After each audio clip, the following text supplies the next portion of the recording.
Bom dia, a gente começa agora mais um programa Perspectivas, o seu programa de entrevistas aqui no SBT News. E o nosso convidado de hoje é Pablo Marçal. Nascido em Goiânia, tem 35 anos, é casado, tem 4 filhos. Já foi atendente de call center e foi até executivo da Brasil Telecom. Formou-se em Direito pela Universidade Paulista, publicou mais de 23 livros. Tem 26 empresas em diferentes ramos e é conhecido nacionalmente por criar e ministrar cursos para ativar e revelar o propósito das pessoas, que depois eu vou explicar, pedir para ele explicar exatamente o que isso significa. Ele também é um fenômeno nas redes sociais. Pablo Marçal é pré-candidato à presidência da República. Bom dia, muito obrigada pela presença e pela sua disponibilidade em nos dar essa entrevista. Bom dia, Débora. Bom dia, SBT. Bom dia, Brasil. Obrigada. Bom, o eleitor, ele procura muitas vezes, na hora de escolher um candidato à presidência da República, ele é um pouco personalista nessa escolha. Ele quer conhecer quem é a Sim. pessoa que ele vai eleger. Então, você é muito conhecido em um ramo, em um determinado ramo, mas na política você está entrando agora. Então, eu quero conhecer um pouco de Pablo Marçal. Seus pais são mineiros, né? Meus avós. Seus avós. Meus avós. Os 4 avós, né? Os 2 paternos e os 2 maternos. 3 são mineiros. Eu nasci em Goiânia e moro em São Paulo desde 2019. Uhum. E é muito importante que o eleitor ele descubra as opções que ele tem, porque está sendo pregado no país que não tem opção, né? E a gente poderia ter, como brasileiro, um sonho, né, de um presidente perfeito, mas a gente não vai encontrar essa pessoa. Mas a gente não precisa votar no menos ruim e no ruim. Então, tem grandes possibilidades do Brasil sair desse marasmo, né, dessa década perdida na economia. E eu me coloquei à disposição por causa disso. Sou o caçula aí dos presidenciáveis, mas que fora da política teve mais resultado, né? Com a saída do Dória ontem, acho que não tem nenhum outro pré-candidato à presidência da República que representa todas as classes, né? Que é empreendedor, que defende investimento, que defende trabalhador, porque eu, enquanto pré-candidato, eu sou talvez agora o único, né, que já passou por todas as classes sociais do país, né? Estudei em escola pública e vai ser muito bom. Obrigado pelo espaço aqui. Imagina, eu que agradeço. Bom, então tá, então me conta um pouco da sua história. Você disse que passou por todas as classes sociais. Sim, O senhor já foi pobre? já. E como é que foi a vida? É a vida normal de 100 milhões de pessoas no Brasil. Mas o senhor passou fome? Como é que era a Não, tua não realidade? chegou a passar fome, né? Porque é um estado passar fome, a miséria. Agora, a gente já sofreu muita dificuldade de não ter o que comer. Então, Mas tem seu que pai era selecionar. funcionário público. Era, mas ele divorciou da minha mãe, eu tinha 6 anos de idade. A vida não foi assim, é, não era um estado de sobrevivência, mas eu lembro de minha mãe ter que escolher as coisas que tem que comprar. Então, às vezes a gente ficava comendo um tipo de comida, né? E falava, mãe, cadê? Não vai comprar isso? Não, não tem como. E sua mãe trabalhava com quê? Minha Que mãe era trabalho? faxineira, dona de casa, depois ela foi crescendo, a minha mãe foi empresária também. E eu sei que a história do Brasil, ela é uma história de múltiplas culturas. Eu já passei por todas essas fases e foi por passar por isso que eu sei o valor que a política tem na vida das pessoas, né? Por exemplo, estão enchendo o meu saco bastante porque eu falo que governo realmente é para quem é menos favorecido. E aí eu explico. O governo sim é para quem é menos favorecido, porque quem é favorecido não precisa da ajuda do governo. O governo só não precisa atrapalhar ele. Então, assim, quando a gente entender isso, o que a gente vai fazer? Desde o dia 1º de maio eu lancei o governalismo, que é o cidadão assumir o governo da sua própria vida. Quanto mais governalistas a gente tiver no Brasil, menos o Estado vai ter essa tutela, esse papel de babá das pessoas. Mas hoje, se, por exemplo, o Estado falar não vamos mais cuidar de ninguém, pessoas vão morrer aos milhares por dia, né? E realmente ainda tem uma dependência do Estado nisso. Então, já passei muita dificuldade enquanto criança. Na adolescência, meu pai, né, foi trazendo uma situação melhor para nós, a minha mãe também cresceu. Aí depois com 16 anos eu tinha carteira assinada, com 18 eu estava trabalhando na Brasil Telecom como atendente, né, virei executivo lá do grupo, na época eu estava transicionando a Brasil Telecom para a Oi, cresci bastante lá, 5 cargos verticais em quase 8 anos nessa companhia. Já fui consultor de empresas e desenvolvi uma comunicação E eu amo treinamento. Então, eu sou instrutor. O que eu gosto de chamar que eu sou de verdade é de professor. Sou um professor. Eu tenho quase 400 mil alunos na internet e sou assistido por mais de 10 milhões de pessoas todos os meses. Então, assim, não sou conhecido na política, mas já venho produzindo resultado e transformando, ajudando a transformar a vida de muitas pessoas. O senhor fala que é importante mudar a mentalidade do brasileiro para que o Brasil possa se tornar a primeira potência mundial. Eu sei Sim, que esse é seu sonho, né? O que o senhor prega, o que o senhor diz. Agora, sim, esses seus alunos, a pessoa te conhece, aí ela se inscreve, ela compra o seu curso, ou, enfim, algum outro tipo não sei se o senhor oferece cursos gratuitos também. também, né? Mas a pessoa, ela se interessa, ela vai atrás, ela quer saber. Agora vamos falar assim do Brasil, né? A gente tem, o senhor sabe os números de cor, né? A gente tem mais de 50 milhões de brasileiros na extrema pobreza, Sim, a gente tem mais de 100 milhões de brasileiros em situação de vulnerabilidade alimentar, né? De insegurança alimentar. E não necessariamente a pessoa, às vezes, ela está predisposta, né, a conhecer, a se interessar num treinamento para mudar o mindset, né, o jeito de pensar da pessoa. Como que exatamente, assim, o senhor, se for eleito presidente da República, sim. como que o senhor poderia fazer esse treinamento? O que exatamente de maneira concreta, assim, olhando para frente? Tá. Uma das principais frentes que o Brasil, né, tem que cuidar bastante, não só investir dinheiro, porque já tem muito dinheiro investido e tem pouco resultado, é na educação. E a gente tem que mudar a educação infantil, a base da educação infantil. A grade curricular é para treinar pessoas para serem trabalhadoras e não para serem empreendedoras ou investidoras. A gente tem que destravar o país, ensinando o país desde pequeno. E como é que é isso? Desde pequeno, né? Do ensino infantil, ensinar sobre empreender. As pessoas, os professores nem sabem isso. Então, tem que ensinar quem? Os professores. Inclusive, a gente tem que remunerar melhor os professores. É um dos cargos mais importantes da nação e a gente não valoriza como nação. Aí você fala, os professores não sabem, esse aí que dá o problema. A grade não tem, o professor não sabe e o Brasil não foi preparado para isso. A gente só vai ser uma grande potência, não é quando a gente comprar minério, porque a gente é líder mundial em bauxita, em nióbio, a gente é líder mundial em produção de ouro, um dos nesse aspecto. A gente tem agricultura para alimentar 1,5 bilhão de pessoas. A gente tem 20% da água natural do mundo. A gente está dentro de um continente que tem sol o ano inteiro, não tem furacão, não tem terremoto, tem 3 safras. Tem alguma coisa errada no Brasil. O Brasil tem tudo, só falta uma coisa: E o que está a de errado? mentalidade das pessoas. Não é que todo mundo tem que pensar igual. A mentalidade do brasileiro não é todo mundo ter a cabeça que o Pablo tem ou que a Débora tem. É cada um no seu perfil. Eu desenhei 12 perfis de brasileiros. Lá embaixo está o miserável. Isso não são classes sociais, são perfis mesmo, né, de cada um. E esses 12, você não pega um cara hoje que está desistente andando na rua e tira ele e fala, agora você vai governar. Ele não vai, ele tem que subir do 12 para o 11, do 11 para o 10. Isso é paulatino, é progressivo. Então, assim, a paixão que eu tenho em educar, inclusive eu tenho escolas também, escolas de ensino infantil, é uma das empresas que eu tenho. A gente não, o ensino ele não muda a realidade da pessoa nessa semana, não muda no mês que vem, não muda no ano que vem. É um processo árduo, né? Certo, mas aí, por exemplo, o senhor, eu já pesquisei bastante sobre o senhor, e o senhor fala que não acredita em reeleição, que o que a pessoa não fizer em 4 anos, ou Não encaminhar faz. de fazer, ela não vai fazer. Mas aí então a gente fala sobre treinar professor, sobre mudar a Sim. mentalidade do brasileiro, para que a gente vire uma grande nação. O senhor seria esse professor como presidente? Qual seria a Sim. estratégia, digamos assim? Não, eu não, porque uma pessoa só não consegue conduzir nenhuma casa, né? Exato. Pode falar que sim, mas só se ele morar sozinho. Mas se tiver alguém lá dentro, ele precisa da ajuda de outras pessoas. É assim, ó. Essa pergunta sua mostra que a nossa configuração como povo está eleitoral. A gente só toma decisão pensando em eleição. Tem que ter um projeto de país, né? Quando a gente tinha o saudoso Juscelino Kubitschek, ele peitou Rio de Janeiro na época e trouxe a capital de lá, né, para o Centro-Oeste, cumprindo o que estava na Constituição Federal de 46. Ele foi um cara que peitou todo mundo, mas algumas pessoas falaram, faz sentido, vamos fazer isso. Quando ele fez aquilo, existe um progresso que veio depois dele.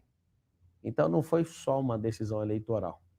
É claro que ele estava em quinto lugar na pesquisa, que é a mesma posição que eu estou, né, dos 10 candidatos, ele estava em quinto lugar. E essa decisão fez ele ganhar a eleição. Só que o projeto de Brasília, uma cidade que você mora hoje, é fruto de alguém que cumpriu algo que estava escrito. Se a gente tomar decisões só para 4 anos, ou ficar amarrando o processo para ficar mais 4, a democracia perde muito, porque é um dos sistemas mais caros, os sistemas políticos mais caros que existem. Você pode olhar, um deputado custa mais de 23 milhões de reais cada um, tem 513. A gente precisa ficar trocando poder. Se a gente não trocar o poder, colocar pessoas novas, mas que seguem um projeto, por exemplo, se tem um marco de saneamento básico, não tem o porquê alguém falar que vai fazer alguma coisa diferente, é só cumprir, está lá até 2030 o marco. Entendi. O que a gente tem que ter é um projeto de Brasil. E não tem isso na nação. Né? Poucas coisas têm marcos, só que as pessoas querem o tempo inteiro. Eu vou focar aqui, eu vou focar ali. Por exemplo, tem assuntos que nenhum político tem coragem de tocar. E esses políticos não tocam por quê? Porque eles não querem resolver o problema da nação, eles querem ganhar uma eleição. Tá, aí eu só tô insistindo porque eu sei que isso é um assunto muito importante no seu modo de ver as coisas, né? E na sua política, e não política eleitoral, eu digo na sua política de vida, né? Que é a questão de mudar a mentalidade. Aí eu queria entender, que eu ainda não entendi de maneira objetiva, como é que o senhor, como presidente da República, poderia dar essa capilaridade nessa mudança, em quanto tempo, o que de prático? Seria um treinamento? O que daria para fazer exatamente? Você já trouxe um problema. Os professores não sabem sobre empreendedorismo. Isso a gente consegue ensinar bem rápido para eles. E consegue estimular eles também a ensaiarem isso, né? No total de funcionários públicos, passa de 10 milhões de pessoas no Brasil. A gente tem que estimular o funcionário público, se ele quiser, com o apoio do governo, a empreender. E aí libera ele para isso, coloca licença. Muitos são proibidos, muitas categorias são proibidas. Claro que são proibidos. E não tem uma forma da pessoa crescer ali. E um Brasil que está pronto para romper em mentalidade, ser um país disruptivo, ele tem que apoiar o funcionário público. Eu tenho alunos que deixaram de ser juízes, deixaram de ser delegados, deixaram de ser médicos. Por quê? Porque eles perceberam. Eu mesmo. Eu era atendente de call center, eu lembro que eu ganhava R$520, 525. E aí eu pegava o dinheiro, atravessava a rua para pagar a faculdade de Direito. Então, eu formei em Direito. Só que eu, estudando Direito, queria ser delegado. Eu, trabalhando na Brasil Telecom, fui crescendo, virei instrutor, adorei esse negócio de dar aula. E aí eu falei, eu vou empreender.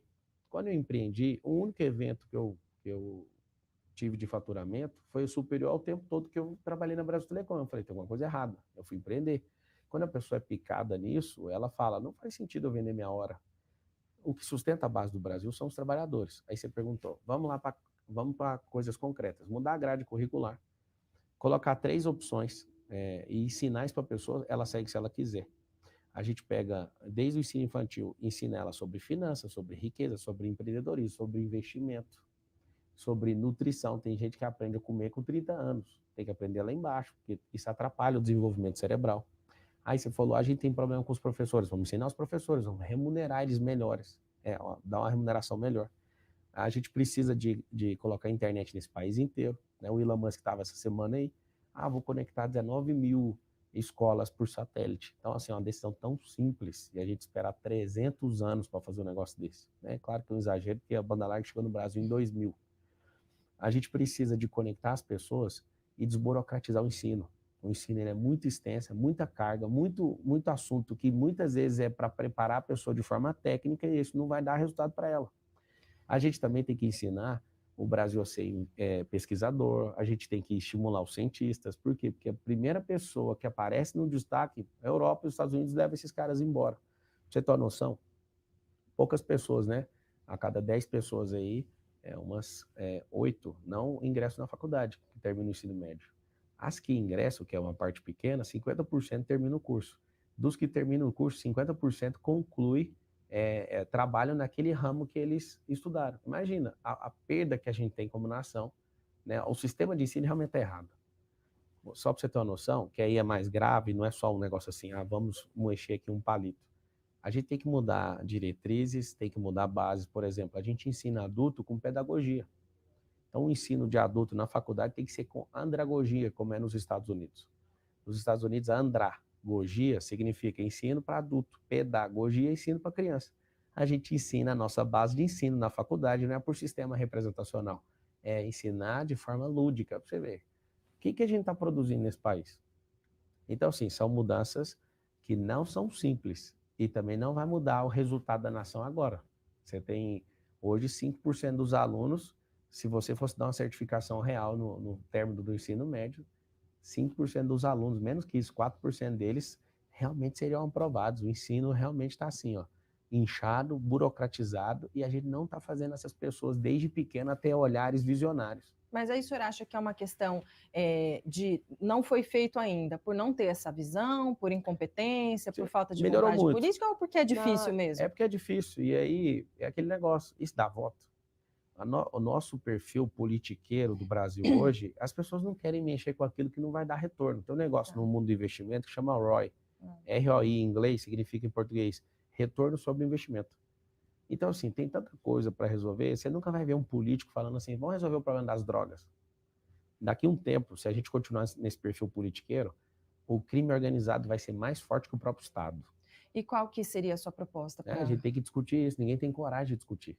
O senhor tem alguma vamos proposta? Modelar o Canadá, vamos descobrir o que o Canadá está fazendo, que a taxa de criminalidade, de roubo, de tudo começou a despencar, porque eles começaram a controlar sobre as drogas. Aí você fala, é o que você quer implementar? Não, eu falei, vamos discutir, ninguém tem coragem. Eu falo com os especialistas que andam comigo, eu quero tocar nesse assunto. O que o Canadá faz? Lá tem um controle social, onde a pessoa que é usuária tem um lugar, né, tipo tem um clube de tiro, lá tem um clube cadastrado, a pessoa vai, ela é usuária e vão dando de graça para ela a droga, vai reduzindo as doses e o Estado controla isso. Agora, olha o que acontece. A gente tem 40 mil homicídios. Um cara, um nóia, vou chamar ele assim, ele quer usar droga. O que ele faz? Ele não pode ir lá e tirar onda com a cara do traficante. Então, ele tem que sair da onde ele mora, assaltar em outro lugar. Às vezes ele acaba sendo abatido ou abate alguém no susto ali, né? Ele tem que praticar um assalto. Ou de celular, ou de Pix, ou de carro, entrar na casa de alguém. Presta atenção, a maior parte do crime é sobre isso. Ele vai lá, aufere aquela vantagem, leva e pega o dinheiro e troca lá na boca. Ele não pode nem ficar devendo, né? Pois é, lá ele não rouba porque o traficante tem arma. Na rua ele rouba porque a população anda sem arma. Tá. E o que é o produto de quase tudo da criminalidade? Droga. Só que você pode pesquisar na história do Brasil, ninguém entra nesse tema. Ninguém entra nesse tema, eu vou te falar. Corajoso. Então, aí ninguém quer discutir o Brasil. O que as pessoas querem fazer? Vamos falar um negócio que toca o estômago. Vamos falar isso aqui, né, que mexe com o intestino. Vamos falar isso aqui. Esse é o problema, ninguém está de verdade realmente preocupado com o Brasil. Interessante. E a reeleição faz o quê? Desculpa. A reeleição, ela faz o Brasil não olhar para frente. A gente teria uma visão de 40 anos para frente, agora a gente entra nesse assunto de Petrobras e tudo, de tecnologia, não faz sentido um povo brasileiro rico do jeito que é, rico. Eu estou na escala de governante da sociedade, eu sento nas mesas das pessoas mais ricas do país.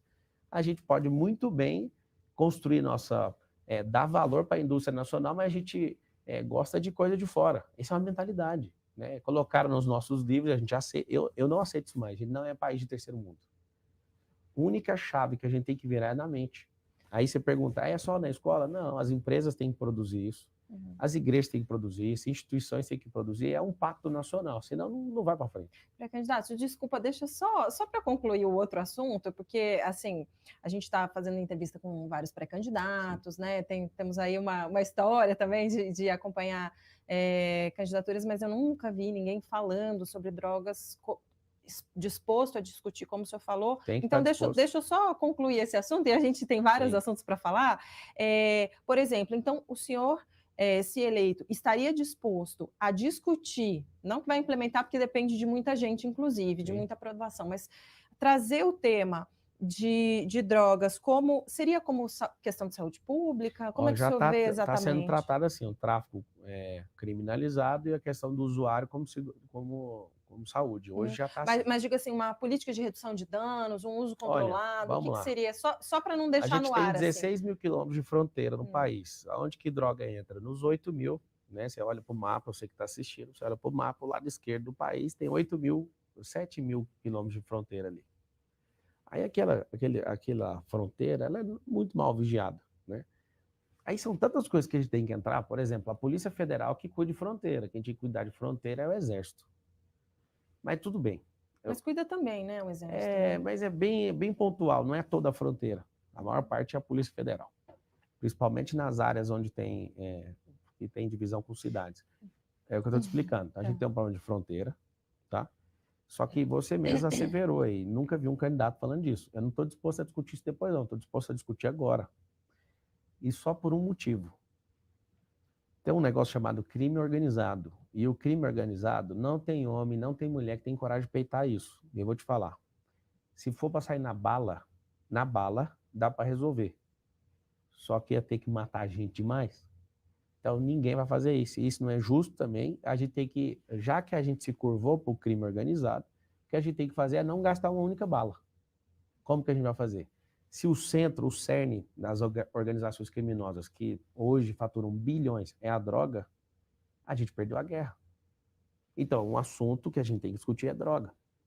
Então, você nunca vai ouvir eu falar assim, eu quero liberar, por exemplo, a maconha, para toda pessoa que quiser fumar maconha, vai fumar maconha. Sabe o que é o problema? Isso diminui a produtividade do país, isso gera dependência química e destrói neurônio. Então, o Estado, ele não precisa fazer isso. Agora, ele precisa cuidar das pessoas, ele precisa catalogar, a gente precisa discutir esse assunto. Só que esse assunto perde voto. E aí, o que acontece? Toda pessoa que tem bom juízo eleitoral não quer discutir o assunto. Eu estou pronto a discutir. Eu já comecei a discutir isso. E várias pessoas falam para mim assim, não fala isso que isso perde voto. Eu falo, mas isso está matando as pessoas. Está tirando a produtividade do país, está matando as pessoas. E eu acho que é um tempo da gente discutir isso. Bom, quero conhecer mais das suas ideias, né? O senhor disse que não é nem de esquerda nem de direita, que não aceita mais essa divisão, que é uma visão que tem mais de 200 anos. Né? Fiz a tarefa de casa? Fiz a tarefa de casa, Qual? Né? Não, de falar tudo que o senhor já disse. Tá sabendo, parabéns. De repetir o que o senhor fala. Não, é que é realmente para a gente poder avançar, né? O senhor não tem que ficar discutindo coisas que o senhor já falou. Tá, mas eu queria entender, então, como o brasileiro ele está nessa visão um pouco maniqueísta, né? De, é de um lado, é do outro. Esse dualismo. Exatamente. Então, eu queria saber o seguinte, de acordo... entender o que o senhor pensa sobre determinados pontos, esse já foi um, né? E eu queria saber, por exemplo, a sua visão sobre uma possível revisão ou manutenção da reforma trabalhista que foi feita até agora. Como é que o senhor vê isso? A trabalhista, eu conheço um dos líderes, né, que é o juiz federal de Curitiba, o Melec, o sobrenome dele, Marlos Melec. Inclusive tem uns livros dele, eu vi as 293 mudanças lá Em 60 minutos, a pessoa que quiser ver, consegue ver 293 mudanças na legislação trabalhista. Ela ainda continua extensa, foi um grande avanço no governo do Michel Temer, né, a legislação trabalhista, a consolidação das leis trabalhistas, que era da década de 40. Então, assim, teve muitos avanços. Você vê, a esquerda está muito preocupada, porque acabou com o imposto sindical obrigatório, teve uma série de mudanças que, inclusive, o próprio Luiz está querendo desfazer agora. Assim, o avanço foi muito. Eu considero que perto daquilo que a gente tem que chegar, né, não desvalorizando o trabalho da reforma que foi feita, foi muito bem feita. Ela é uns 10% daquilo que a gente precisa. Tá, então o senhor avançaria. É assim, se você pegar... eu não tenho síndrome de ser fã dos Estados Unidos, mas é a nação mais próspera da Terra, né? Quando a gente tem uma Constituição grande demais, a gente fica travando o país, né? Você pega a Constituição dos Estados Unidos, todo mundo sabe ela de cor, praticamente, principalmente os políticos. A nossa tem 250 artigos. Tem 3.500 propostas de emendas à Constituição, desde 88. Então, não é só um problema na legislação trabalhista. Começa na Constituição Federal e a legislação trabalhista, que é infraconstitucional, ela depende muito do tamanho da Constituição, que dá um monte de situações e um monte de interpretações. Por isso que você vê o STF toda hora entrando no meio do assunto, porque o STF é para isso, é para defender a Constituição. Então, assim, a gente está a 10%. Não tem como, em 4 anos, a gente falar, vamos resolver os 90%. Vou te explicar por quê. Porque quando você reforma uma coisa e você está dentro de uma casa, você não derruba a casa e começa de novo. Então, é nos próximos anos. A gente tem que ter um compromisso de estar sempre reformando isso. Então, assim, tem muita burocratização que atrapalha empresas de outros países virem para cá. Se você pegar os processos trabalhistas, 98% do processo mundial trabalhista é do Brasil. Tem uma ideia de acabar especificamente com a justiça do trabalho e incorporar na justiça tradicional. O que o senhor pensa sobre isso? Não é acabar, não precisa acabar. O que a gente precisa, aí já é outra reforma. A reforma administrativa junto com a reforma de judiciário. Tem um problema muito sério no judiciário. Você vai numa cidade que tem 100 mil habitantes, tem 6 prédios de judiciário. O judiciário eleitoral, o judiciário disso, o judiciário comum, o judiciário federal. É só juntar e fazer fusão. Quem imagina o tanto de prédio, o tanto de conta, o tanto de hierarquia. Pensa em hierarquia. A gente tem um Estado inchado. Sabe o que acontece para a população? Se a gente desinchar o Estado com a reforma administrativa, que ninguém quer peitar também. Quando você diminui a máquina, você cobra menos imposto. Por que a gente cobra bastante imposto? Porque a gente tem esse inchaço. O mundo está sendo disruptivo, está crescendo e a gente não está sendo otimizado. Mas sobre a reforma trabalhista, o senhor como multiempresário, a sua vida melhorou? E também o senhor como um observador, acha que a vida do trabalhador melhorou? Olha, eu vou falar das minhas empresas e das pessoas que trabalham comigo. O senhor tem quantos funcionários? Eu já cheguei a ter 400 colaboradores. Eu posso falar para você o seguinte, o modelo dos colaboradores que trabalham comigo, eles não importam com isso. Porque lá tem uma ordem, só trabalha comigo se a pessoa quiser crescer. Então, no recrutamento, eu coloco para eles, vocês são empreendedores. E ali, eles ficam o primeiro ano todo assim, ó, ou eles crescem, ou eles crescem dentro da empresa, ou vai para outra empresa do grupo, ou eles abrem os próprios negócios. Então, é muito bom. Inclusive, depois eu recomendo você assistir um podcast com a Priscila. A Priscila era a nossa gerente de RH. Ela foi me dar um abraço porque ela começou a empreender. Eu chamei, vem cá, vamos gravar um podcast, está gravado. Tem um perfil que eu quero ensinar para o empresariado brasileiro, que não é o perfil de retenção de talento. Quando eu falo que a gente tem que mudar a mentalidade do país, tem que mudar a mentalidade não é das pessoas que dependem do Estado, é de todo mundo. É fazer o empresário olhar para o colaborador e não desejar ficar com ele 10, 20 anos. Tá. A economia consegue avançar se a gente incentivar as pessoas. Uhum. Então, assim, vou te dar um problema na reforma trabalhista. A gente tinha um acordo que todo mundo fazia, né, de forma ilegal, mas para ajudar o colaborador e a empresa. Foi lá e legalizou isso.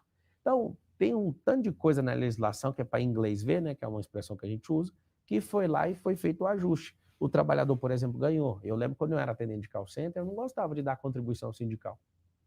Sabe por quê? Porque era obrigatório. Agora o ônus inverteu. O sindicato precisa mostrar serviço e a pessoa tem que pegar com o próprio punho e falar, pode descontar um dia meu de trabalho. Aí você imagina isso, para o trabalhador um dia de trabalho, mas isso representava bilhões de reais sendo injetados nos sindicatos. Ah, você é contra o sindicato? Não, o ônus passou para o sindicato tem que provar para o trabalhador que eles estão realmente ativos ali trabalhando. Entendi. Uma outra pauta que é tratada como pauta de costume, né? Mas Sim. Também não gosto muito dessa divisão, mas vamos lá. A questão da religião. Sim. O senhor se apresenta como cristão? Sim. Não me apresenta, não, eu sou. Tá. Que eu não sei, porque tem né? gente que se apresenta, né? É verdade. Não, por exemplo, tem um pré-candidato que ele fica repetindo um versículo, ele gosta de ser amigo de Israel para hypar, mas ele não vejo nada de cristianismo nele. Por que não vê? Eu vejo desequilíbrio, eu não vejo alguém que é perdoador. O cristianismo, primeiro passo, você olhar em alguém que perdoa os outros. Mas o senhor é a favor das armas, né? Isso é cristão? Não tem problema nenhum. Lá em Timóteo fala assim, ó, que se você não defende o seu, você é pior do que aquele que perdeu a fé. Então, arma não significa que é ser anticristão. É para defender a sua casa, você está numa guerra. Se você estiver na Ucrânia hoje com sua família, você está mais seguro do que no Brasil. Tem 40 mil homicídios aqui. Quando terminar um ano de guerra, Deus me livre, né? Isso acontecer. Mas você pega um ano de guerra de qualquer país e compara com um ano do Brasil, a gente está em 10 guerras. Então, arma não é para a gente matar os outros, é para defender os de casa, entende? Eu tenho arma. Aí se alguém fala assim, você tem arma? Não, não tem. Então tá bom. Você quer ter arma? Não. Então fica sem. É isso que eu defendo. Sim, a liberdade. Eu não quero, não. O dia que o Brasil tiver menos de 1.000 homicídios por ano, eu vou pegar minha arma e falar, não precisa dela. Uhum. Não é por hobby, não é para reafirmar a identidade masculina e que seja feminina. Isso é só para defender os seus. É terrível. É tão bom quando você vai na Europa e você pode ser famoso tanto que for, você pode entrar no metrô e ninguém tá nem aí. Nem foto o povo quer tirar direito com você. Agora, num país onde você tem 40 mil homicídios, você abrir mão, o artigo 144 da Constituição Federal fala o seguinte, que é dever do Estado, direito seu e responsabilidade de todos. O Estado não cumpre o dever, você está abrindo mão do seu direito. Por exemplo, o que você fala de não ter, respeito pra caramba. Então, quando você precisar, você liga na polícia e a polícia vê outra prioridade, ela espera só um pouquinho. Se você for atendido, é 15 minutos. Então, o que é o problema? Eu não quero que as pessoas carreguem, eu quero que tenham a liberdade de fazer. Esse é o Brasil que a gente precisa, um país livre de verdade. Tá. Daí a gente estava falando sobre religião, né? Então, eu queria entender um pouquinho como é que é a sua visão sobre... O senhor é formado em Direito, bacharel em Direito, e então o senhor sabe que o Estado é laico. Sim. Qual é a sua visão sobre isso? E continue assim. E como de que maneira o senhor acha que um presidente da República ou representantes do Estado, né, eleitos, devem se comportar em relação à religiosidade no Brasil? Assim, a religiosidade, se você olhar para o protestante, é algo negativo. Se você olhar para um católico, é algo positivo. Essa mesma palavra que você falou. Tá. Então, religiosidade no catolicismo é positivo. É alguém entregue à vida religiosa. No protestantismo, é uma palavra pejorativa, como se fosse alguém que não é livre. Olha só para você Uma ver. amarra, né? Sim, então são duas coisas diferentes. O que a gente tem que fazer? A gente tem que dar liberdade de culto, que a Constituição Federal fala, de opinião, de tudo. A gente tem que dar não. Já é assim, a gente não tem que impedir a Constituição e o direito das pessoas. Agora, o Estado, ele não precisa de religioso. Então, se alguém na sua função religiosa quer estar no Estado ou governar o Estado com ideologia religiosa, esse tem que se retirar. Agora, a pessoa é de qualquer religião, ela é bem-vinda em qualquer lugar do Estado. Porque a religião, você é religioso depois de você ser brasileiro. Então, primeiro você tem que ser brasileiro, né? Aceitou isso, já é o suficiente. Tem 6.000 religiões. E cada uma fala que está certa. Vou te falar, aceita a sua, não enche o saco, que a liberdade é o seguinte, não é você poder fazer tudo, é você não ser obrigado a fazer nada. Essa é uma grande verdade sobre a liberdade. Então, o Estado não precisa de ajuda da religião. Nunca precisou. E todas as vezes que a religião interferiu no Estado, a gente viu barbárie. Então, eu, enquanto cristão, o que eu defendo é que cada um acredite no que quiser e que não faça ninguém ser obrigado a acreditar no que você acredita. Esse é o problema da intolerância no país. Quando você vê um religioso pensar do jeito dele e desejar no coração dele que as pessoas se transformem naquilo que ele é, ele vira um intolerante. E aí o que acontece? Essa polarização é fruto disso, tá? Essas ideologias é praticamente uma religião, sem templo. E aí o que acontece? O primeiro passo, né, que acontece quando você polariza um país igual está agora, é um perigo. Você cria intolerância. Então o nosso povo ficou um povo intolerante. Ninguém pode abrir a boca mais. É uma doença isso aí. A intolerância vai virando um quadro assim de doença emocional. E aí eu não consigo ouvir o fulano. Depois que passa a intolerância, né, você conseguiu doutrinar todo mundo e todo mundo ficar intolerante, você vai para o desrespeito. Aí xinga a pessoa de forma gratuita. Então, assim, eu virei pré-candidato, ao invés do Brasil falar palmas, tem coragem. Tem coragem de arriscar a própria cabeça, a saúde mental da sua família, o seu patrimônio, o seu nome, não sei o que, não sei o quê. Era para todo mundo estar aplaudindo. A gente virou um país zoador, país lacrador. A gente só quer sacrificar todo mundo que se levanta. É esse que é o problema. Então, o primeiro passo da polarização, depois vem a intolerância, tá no desrespeito. E se a gente não reverter esse quadro, nós vamos para a violência. Tudo por causa disso. A intolerância gera o desrespeito, que gera violência. Quando a violência ficar normal, a gente vai para a barbárie. Eu espero que isso não aconteça. O senhor acha que, enfim, existe aí uma discussão sobre a possibilidade da campanha do presidente Jair Bolsonaro não aceitar um resultado se houver, enfim, são levantadas dúvidas em relação ao voto na urna eletrônica. E aí está sendo prevista uma reação, caso isso aconteça, né? Olha, todo mundo está falando, pode ser que aconteça uma reação e essa reação não será judicial. Eles não dizem exatamente, olha, não sabemos o que pode acontecer, enfim. Aí há muita especulação que possa vir a haver violência. Tá? Eu queria saber se essa é uma preocupação que o senhor tem, se o senhor acha que as eleições são seguras, queria a sua opinião sobre isso. Esse papo, Débora, é de quem já perdeu a eleição. Então, esse é um papo de alguém que já está dando um recado que sabe que perdeu a eleição. E quando o seu nome está na frente numa pesquisa, você acredita na pesquisa. Quando o seu nome está atrás, você não acredita na pesquisa e fala mal dela. Então, fala mal da instituição, fala mal da pesquisa, fala mal do processo eleitoral, fala mal de tudo. Isso é para quê? Isso se chama narrativa. É a narrativa da derrota, é uma jornada. Então, já sabe que perdeu a eleição, então fica criando isso. Aqui no Brasil não tem bobo, né? Essa ameaça só traz insegurança institucional interna e internacional para todos os investidores. Todo mundo está olhando para o país falando, até hoje vocês estão nessa conversa. Eu vou te falar duas coisas. A urna é uma coisa e o processo eleitoral é outra. O processo eleitoral é 100% fidedigno, processo. Tem gente que comanda, algumas pequenas falhas acontecem, são 3 milhões de sessões, né? Não faz sentido a gente achar que não tem erro. o processo tecnológico da urna é uma urna da década de 90 que ela está crescendo devagar em tecnologia, então ela não é 100%. O TSE com os testes fala que é 99%. Eu não fiz teste nenhum, eu não posso falar se é 98%, se é 97%. É muito fácil eu virar e falar, não, eu quero que seja tantos por cento. Eu já cheguei a falar no passado, mas não faz sentido. Então, se está lá sendo testado, por exemplo, o voto impresso não vai mudar nada. Todo mundo fica empolgadaço com essa narrativa, mas não muda nada. Se mudasse, ia ter gente militando, não só o próprio atual presidente, mas esse é um discurso de quem já perdeu a eleição. Entendi. Deixa eu te fazer uma pergunta secreta e o senhor fala se quiser, tá? Porque o voto é secreto. Em quem o senhor votou em 2018? Na pessoa que eu acho que não tem que ir mais para o próximo nível. Que é quem? Quem que está aí preparando para ir para o próximo nível? Só tem um. Presidente Jair Bolsonaro. Você falou. Tá. O senhor votou no presidente Jair Bolsonaro. O senhor se arrependeu? Não, eu acho que ele é um antibiótico. Não arrependi jamais. Né? Ele era o candidato, né, para sepultar essa quadrilha que roubou mais de 1 trilhão aqui no país. E por que o senhor acha que ele tem que sair hoje? Não é que ele tem que sair, o tempo dele acabou no final do ano. Ele não tem que sair, ele tem que ficar lá e cumprir até o último dia dele. Certo. Por que o senhor acha que ele não deve ser reeleito? Eu não acho que ele não deve, ele não dá conta. Não dá conta, por quê? Não, desequilíbrio emocional. Ele não tem diálogo, ele está forçando barra entre os poderes.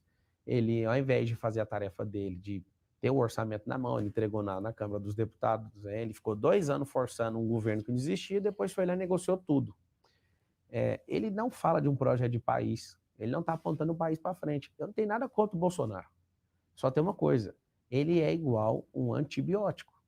O antibiótico você toma, aí você fala, ó, você vai tomar tanto tempo, e esse tanto tempo é para combater bactéria X. Só que se você passar do tempo, vai matar fungo, vai corroer osso, vai matar você, vai acabar com o seu sistema nervoso. Então, assim, eu queria que ele crescesse como pessoa e deixasse a gente em paz e fosse para essa reeleição dele.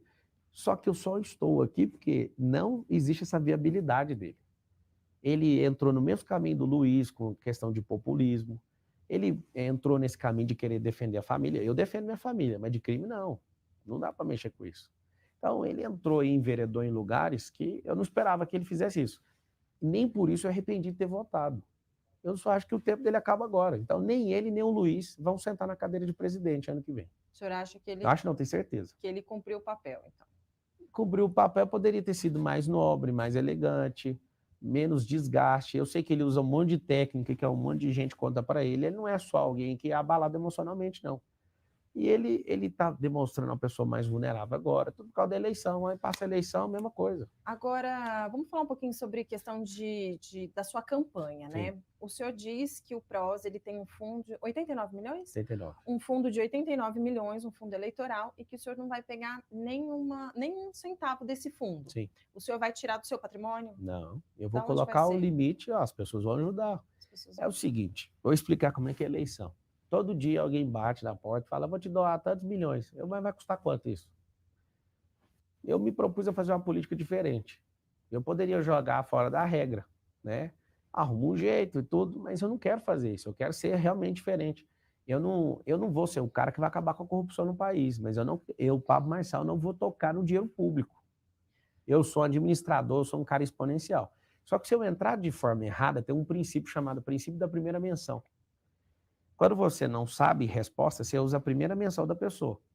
Então, alguns partidos me cobraram 20 milhões de reais para me lançar candidato a presidente. Quando eu percebi, eu falei, não quero nem conversa.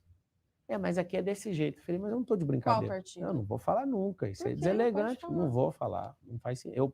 Eu posso falar, mas eu me dou o direito de não falar. É deselegante com um partido, aí vai parecer que eu sou contra. Cada um tem a ideia que quer.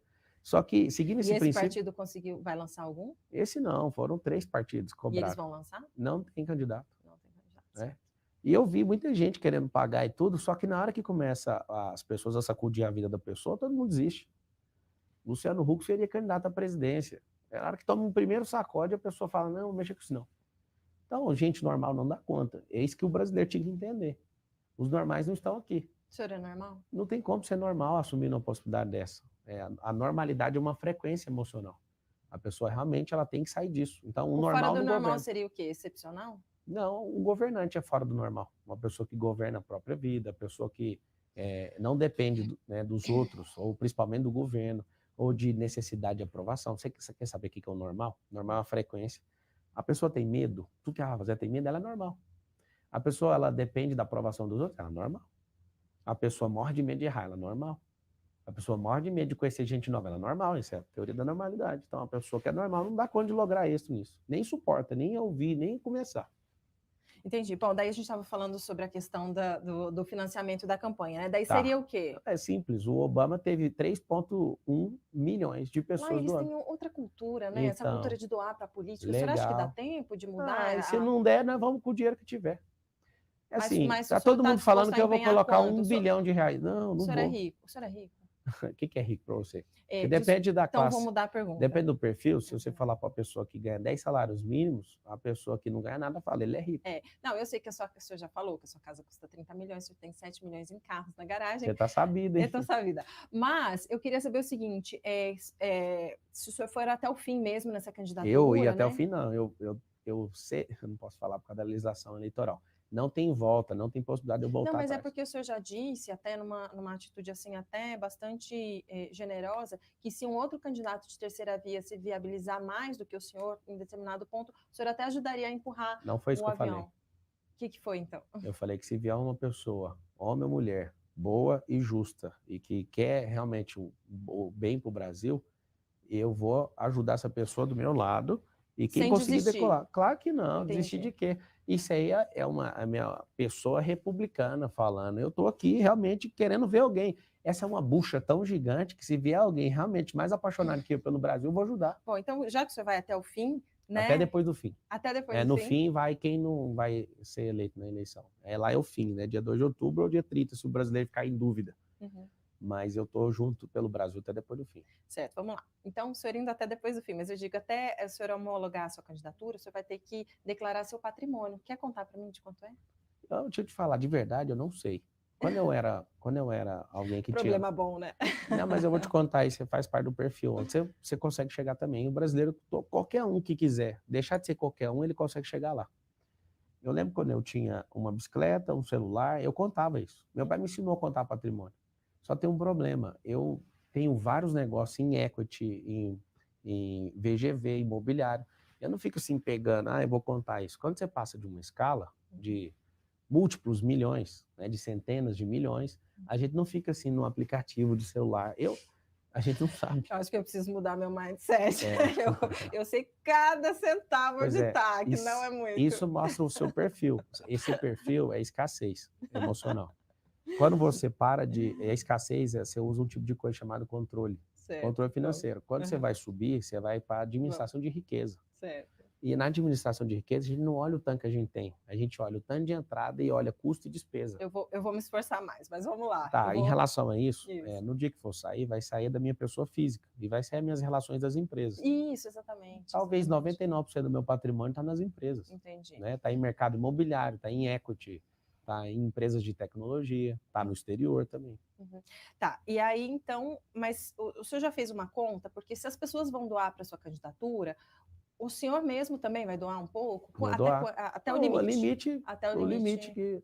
Assim, se eu fosse político, eu teria transmitido vários patrimônios meus, né, principalmente líquido, para o meu CPF. Eu não fiz isso. Né? Minhas empresas de investimento, empresas de aviação, tudo é tudo CNPJ, e CNPJ não doa.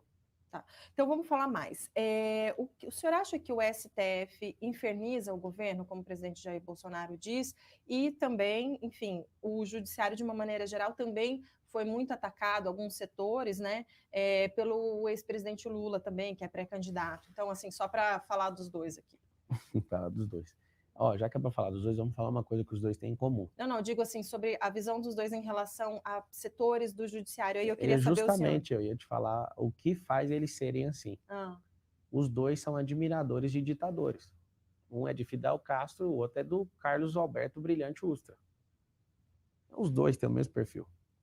O Brasil não entende até agora que existe um mesmo candidato com versão diferente, um alimentando o outro. Esse aqui é a favor da família, o outro é a favor do aborto, esse aqui não sei o quê, não sei o quê. Só que a base ideológica é antagônica, um serve de alimento para o outro e parece o inimigo do outro, mas os dois só crescem por causa do outro. Então, quando você tem na polarização dois pré-candidatos que gostam de ditadores, e é real isso, Tem lá 2 pré-candidatos que gostam disso. O que você acha que eles pensam como governantes? Os 2 são populistas. Os 2 querem continuar no governo. O Messias, por exemplo, falou na eleição passada que não era a favor de reeleição. O que ele está fazendo aí agora? Entendi. Tá lá. E se ele não é a favor de reeleição, o negócio dele é com o Luiz. Por que ele não treinou alguém para ser presidente? Eu, a partir do dia 1º de janeiro de 2023, eu vou treinar pelo menos 100 pessoas, independente de partido político. O Brasil precisa ser treinado. Sabe por quê? Porque aí toda hora vem uma pessoa. Eu entrei aqui porque eu realmente não vejo alguém que tenha postura, não tem mentalidade de riqueza, nem de prosperidade, nenhum projeto para o país. O que o senhor acha da candidatura da senadora Simone Tebet? Ótima, ótima. Achei que foi bem representada. É uma mulher de peito, de raça. Ela só está num partido que nunca venceu a eleição para presidente, né? Todas as vezes que assumiu era vice. Mas o PROS também não. Mas só teve 4 partidos, né? Só que você não entendeu o histórico. Só 4 partidos venceu a eleição para presidente, 2 eram partidos pequenos e 2 eram médios, né? Só a reeleição dos 2 médios que já fizeram eles ficarem grandes. Só que o PMDB, o MDB, ele assumiu 3 vezes a presidência da República como vice. Então já tem um histórico de alguém que não quer pôr pressão nisso e provavelmente a Tebet não vai ser candidata. Provavelmente. É um perfil do partido, de estar sempre abraçado com o poder. Eles ficam esperando, e por isso que fica queimando os pré-candidatos. Os pré-candidatos não saem porque eles estão colocando pressão. Você fala, você quer sair candidato? Vai lá, vamos ver o que você faz. A pessoa não dá conta de sair sozinha. O PROS, aí só me confirma se eu estiver errado, tá?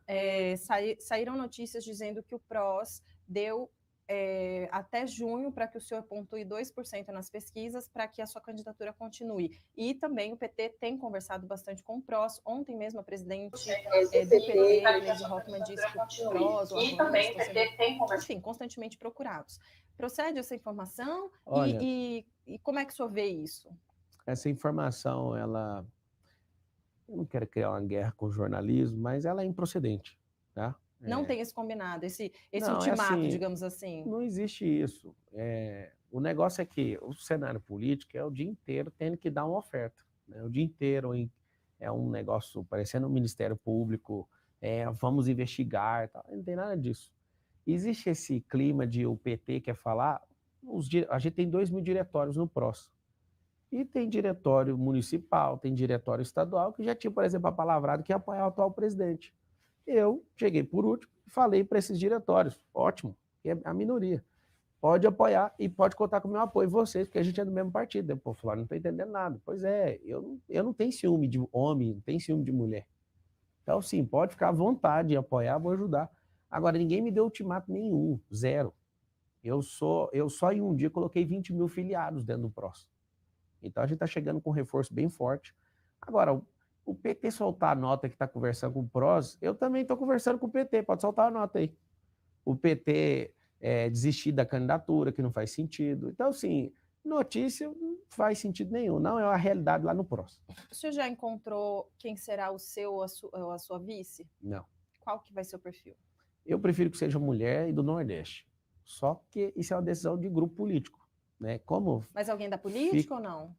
Tem que ser alguém que, né, é da política. Tem que estar em partido político. Não, né? sim, eu sei, mas com um perfil de histórico político, o senhor não tem esse. O senhor está na política agora, mas não tem esse perfil. Precisa. Não precisa. Não, agora é o que eu te falei, é uma decisão de grupo político. Né? Eu posso falar assim, eu quero. Geralmente a gente coloca pessoas de outro partido, né, para ter uma força, então. Eu já vi o senhor falando que queria mulher do Nordeste, negra e divorciada. Sim. Por quê? Porque 43% dos lares do Brasil, eles são liderados por mulheres. Nordeste tem pouca representação na política nacional. Então a gente precisa de olhar para lá, tem que levar a universidade para lá, a indústria para lá. A gente tem que fazer uma dessalinização, né, de água ali para a agricultura. A gente tem que investir ali. Eu preciso de alguém que tenha os traços de lá. Alguém que de fato sofreu por lá. O que o senhor acha sobre cotas para negros em universidades em trabalho, enquanto a gente não é um país livre, a cota vai servir sim. Mas ela não resolve. Só que eu quero que também na cota tenha um pobre lá. Então, não só porque é índio, não só porque é negro, não só por qualquer motivo, que seja mulher, que seja isso, que seja aquilo. Eu quero também cota para pobre. Eu acho que o pobre fica de fora. Então, tem pobre que não encaixa, né, na situação e ele precisa de ajuda. Então, que seja multiplicado para o pobre também ter acesso às Certo. cotas. Alguns candidatos, quando eles estão apresentando a candidatura, eles já trazem alguns nomes conhecidos. Então, às vezes, por exemplo, é, o ex quando então candidato, né, o presidente Jair Bolsonaro apresentou Paulo Guedes, olha, ele será o meu ministro da economia. Lula, quando eleito, fez a carta ao povo brasileiro, né, ali na iminência de ser eleito. Quem é seu time? O senhor já tem? Está sendo construído, né, que eu te falei. Não adianta também sair com o nome e falar assim, ó, tem uns nomes aqui, depois não sei esses nomes. Então está sendo construído um plano de governo. Só tem um pré-candidato que tem plano de governo, que é repetente 4 vezes para ser presidente, né? O atual presidente não tem plano de governo, o ex-presidente não tem plano de Como vai governo. ser o seu plano de governo? Vai ser detalhado? Claro, é obrigatório o plano de governo para apresentar no TSE. Mas você sabe que tem uma estratégia de uns tempos para cá, né, coitada, a Marina, lembra a então candidata Marina Silva apresentou um pouco mais detalhado, aí foram lá hoje em dia o que eles defendem é colocar o mais sucinto possível para apanhar menos e desenvolver depois, é uma estratégia, sem julgamento aqui, sem juízo de valor. O seu vai ser detalhado ou vai ser sucinto? O necessário para o país, né? Se a gente discute um projeto de Brasil, a gente tem que ser um pouco mais abrangente.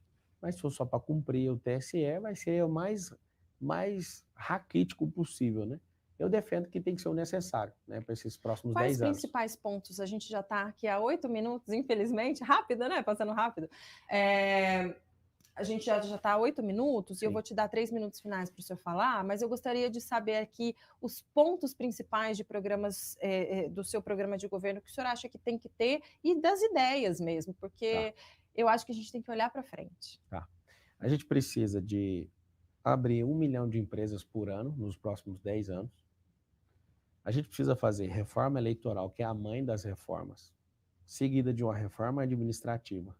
A gente precisa de enxugar o Estado sem demitir ninguém, mas usando simplesmente otimização e o princípio de eficiência.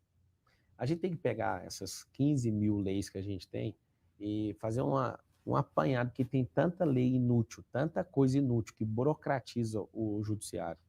A gente tem que fazer um desafogamento também do judiciário, treinando pessoas, criando frentes. A gente tem que criar mutirões, a gente vai criar a Universidade Federal Digital. A gente precisa de dar uma rodada internacional. O atual presidente não fez isso. A gente precisa de trazer mais de 100 países para investir nesse país aqui chamado Brasil. A gente precisa rever alguns casos de minérios nossos que estão sendo subfaturados.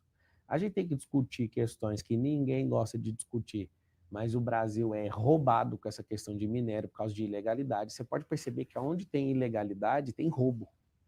Então, o Brasil perde muito nessas questões. O que a gente tem que fazer também é reestruturar a educação, né? Implementar a andragogia na educação brasileira. A gente precisa fazer tanta coisa, né?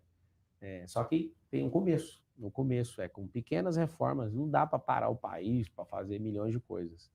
Mas a principal vertente que a gente tem que retomar chama-se infraestrutura. A gente precisa de bater nisso. Certo. E o senhor, para fazer tudo isso, o presidente, a caneta do presidente, enfim, ela tem suas limitações, Sim. né? Então você precisa muito também da colaboração e do convencimento do Congresso. Sim. Minha pergunta é, hoje em dia, a gente sempre tem uma renovação, às vezes de 40%, às vezes de 50% do Congresso. A gente não sabe o que vem, mas a gente tem um bloco que entra legislação, sai legislação, esse bloco, esse bloco ele vem, que é o chamado grande bloco de centro, chamado Centrão, né? O senhor dialogar, como seria o seu diálogo com o Centrão? Igual com esquerda e direita. Se o nosso sistema de freios e contrapesos, que é os 3 poderes, precisa de ter relacionamento com gente, a maior atividade do presidente da República é gostar de parlamentar. É de receber, de entender. O senhor gosta? Eu amo, eu tenho acesso ao Congresso há anos. Uhum. Eu tenho trânsito, eu tenho influência lá. Então, sim, eu não tive cargo político, mas eu exerço política. Como você diz? O network, a amizade, né? Eu ajudo políticos de forma Ó, vamos ajudar na sua candidatura? Vamos, então vou te ajudar aqui. A estratégia digital que você vai fazer é essa, essa e essa. Eu realmente sou preocupado com isso. Entendi. Eu já sou motivado politicamente há bastante tempo. Entendi. Então, assim, o que o presidente tem que fazer? Primeiro é diálogo. E a gente tem que ter acesso uns aos outros. Qual que é o problema da cadeira de presidente da República? O legislativo federal, né, que é o sistema bicameral, tem 513 deputados e 81 senadores. Então não dá para ter um relacionamento, entre aspas, né, com todo mundo. Dá para fazer isso por blocos. Então, o judiciário tem 11 ministros. O presidente da República ele tem que ter amizade com eles.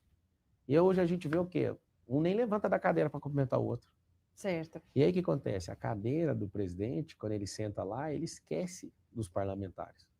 Ele só quer falar com lideranças e ele tem que gastar uma energia dele conversando. E o que o deputado mais gosta é de ter acesso ao presidente.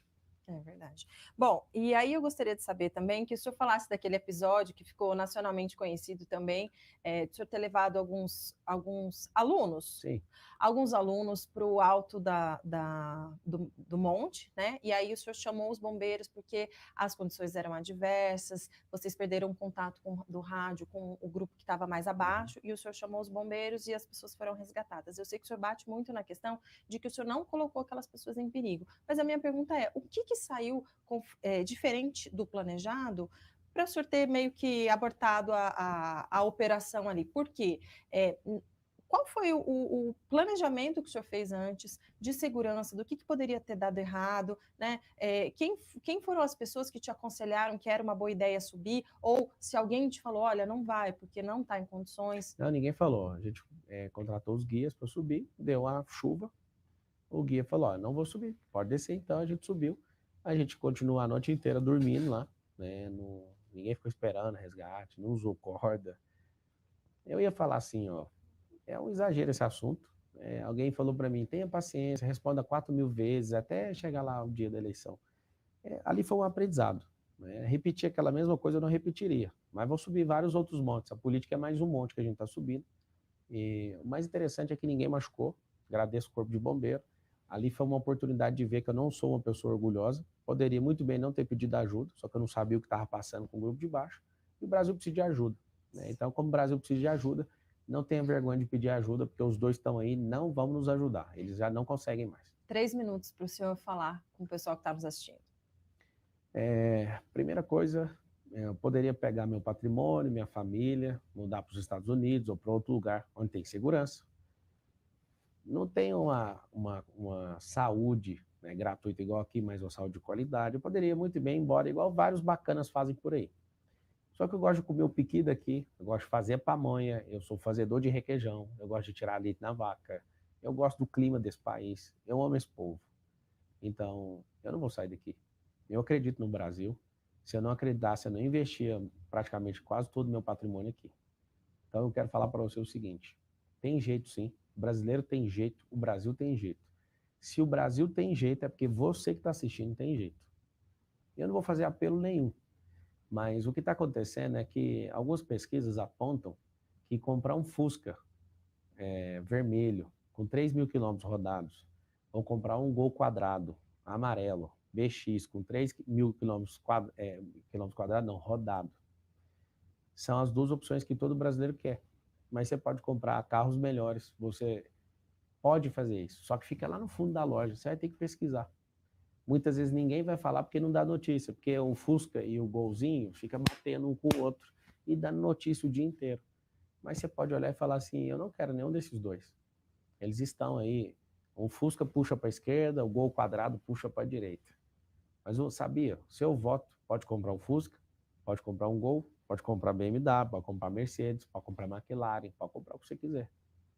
E aí você vai escolher. Né? Agora, se o Brasil fosse a sua filha e ela tivesse sendo entregue para uma pessoa para casar, você ia querer que ela casasse com um cachaceiro, maior ladrão da história, um cara corrupto, ou então, não, esse você não quer. Vamos colocar com alguém grosseiro, que tem um perfil de adolescente, que não tem diálogo com ela, né? Que parece ser o salvador da pátria, mas ele é bem mão pesada com ela. Ou com alguém que é realmente apaixonado pela sua filha e que conhece as qualidades e que quer exaltar a sua filha. Aí você vai ter que escolher. Bom, nós conversamos aqui com um multiempresário e pré-candidato à presidência da República pelo PROS, Pablo Marçal. Obrigada pela entrevista. Obrigado, Débora. O senhor volta lá na frente, quando for candidato homologado? Voto? Volta? Vamos. Eu não posso fazer mais compromisso, que eu sou político, então depois você vai falar, vai ter que vir. Às vezes eu não consigo, mas foi um prazer estar com você aqui no SBT. Sou amigo da família Bravanel, gosto muito do SBT e do Silvio Santos. E obrigado pelo convite. Não faço o compromisso, porque depois não consigo cumprir. Tá certo. Obrigada. Obrigada a você pela audiência e eu espero você. Até a próxima.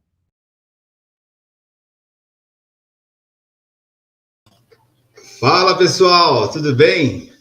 Obrigado aí por vocês terem ficado aí até o finalzinho dessa aula, né? Eu falo que cada entrevista do Marçal é uma aula, vocês não acham? Vamos lá, o pessoal que está ao vivo aqui com a gente, fala aí, de onde é que vocês estão falando aqui? Reinaldo, Raquel, Rose, terapeuta. Vou botar aqui os comentários de vocês aqui para a gente ir se apresentando aqui.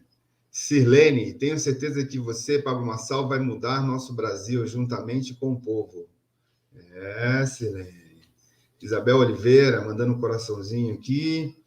Presidente do Brasil. Fala aí de onde vocês são, de onde cada um aqui está acompanhando aí a nossa live. E eu quero também convidar, aqui, ó, Rio Branco, no Acre. Leonardo Cabral. Raquel Costa. Caieiras, São Paulo. Paulo, estou com você. Everton, Rio de Janeiro. Lorena.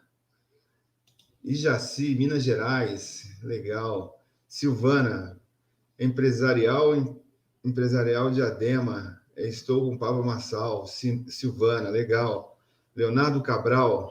Tá falando de onde, Leonardo? Estou olhando aqui os comentários de vocês.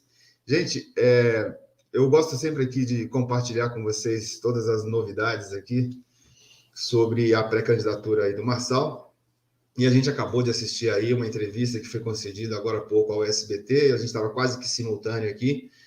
Peço licenças aí ao SBT por ter aqui já aproveitado, transmitido também através do nosso canal. Mas como a gente fala, esse canal aqui é o canal Eleições 2022, um canal de livre expressão. Então, tudo quanto for conteúdo que nós pudermos aqui compartilhar com vocês sobre eleições, nós vamos compartilhar. E quando se trata do assunto Marçal, a gente tem aí realmente um interesse muito grande de ouvir, né, quais são os planos, quais são os desejos, quais são o planejamento desse novo governo que se anuncia. Eu sempre falo para todos vocês, eu não conheço o Marçal pessoalmente, eu sei até onde ele mora, porque eu sou corretor de imóveis, já tive a oportunidade de passar em frente à casa dele, mas nunca fui convidado a entrar. Espero que um dia eu possa sentar à mesa com ele em alguma dessas oportunidades. Mas eu sou um empresário, um empreendedor aqui em São Paulo, trabalho no ramo imobiliário há 30 anos, e durante esses 30 anos eu não tive mais carteira assinada. Minha carteira assinada foi assinada quando eu tinha 19 para 20 anos, trabalhei em apenas 2 empresas como CLT, e desde muito novo, desde os 14 anos de idade, eu aprendi um ofício com o meu tio, o Elcio Pachola, lá de Sergipe, que era estampar camisetas. Eu tive a oportunidade, não sei se eu posso chamar isso de oportunidade, mas eu hoje de manhã estava refletindo. Eu fiz um trabalho quando eu tinha por volta de 18 anos para a campanha do Collor. Naquela ocasião, a gente imprimiu aí mais de 50 mil camisetas, recebi todo o pagamento direitinho, com nota fiscal, tudo certinho. E naquela ocasião, a gente tinha um mover da nação muito parecido com esse que nós temos hoje, que é de ter aí uma pessoa jovem, uma pessoa que representa o acelero, representa uma perspectiva nova para a nação, né? E eu estava pensando agora de manhã, falei assim, cara, mas e por que ele não se permaneceu, né? Por que o Collor não se permaneceu? Enfim, tiveram diversas situações da qual eles se envolveram, tornou-se pública aí diversas situações, né? Uma delas que foi mais interessante na época, acho que era um Fiat Palio, né? Que teve um Fiat Palio que ele deu lá para o PC Farias, enfim. Depois esse assunto terminou em tragédia, né? E a família dele mesmo se acometeu aí em diversas situações complicadas. E aí eu fiquei pensando, puta, mas agora a gente tem uma nova possibilidade diante dos nossos olhos de ter vontade de passear em Brasília. Vocês lembram da época do Collor?